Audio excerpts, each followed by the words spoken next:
Sir, Bangladesh বর্ডারে হঠাৎ শত্রুরা ভয়ঙ্কর হামলা চালিয়েছে। দেশ এখন বড় বিপদে। আপনাকে এখনই আমার সাথে যেতে হবে।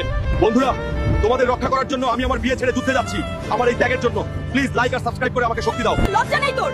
দেখলি তো, একজন সৈনিককে ভালোবাসার পরিণতি এমনিই হয়। Move forward, forward. এই পাহাড় আর আকাশ সাক্ষী থাক, আমি দেশের জন্য শেষ নিঃশ্বাস পর্যন্ত লড়বো। তোকে বিয়ের আসরেই ফেলে চলে গেছে। এখন ওই সৈনিক তো আর ফিরবে না, সে শহীদ হয়ে গেছে। একজন ধনী ছেলে আছে, তুমি তার সাথেই বিয়ে করে নাও।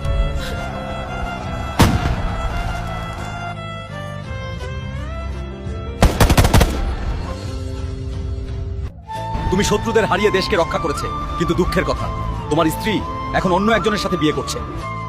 আমি সীমান্তে দেশের জন্য জীবন দিতে লড়াই করে গেলাম, আর তুমি আমার জন্য একটু অপেক্ষাও করতে পারলে না।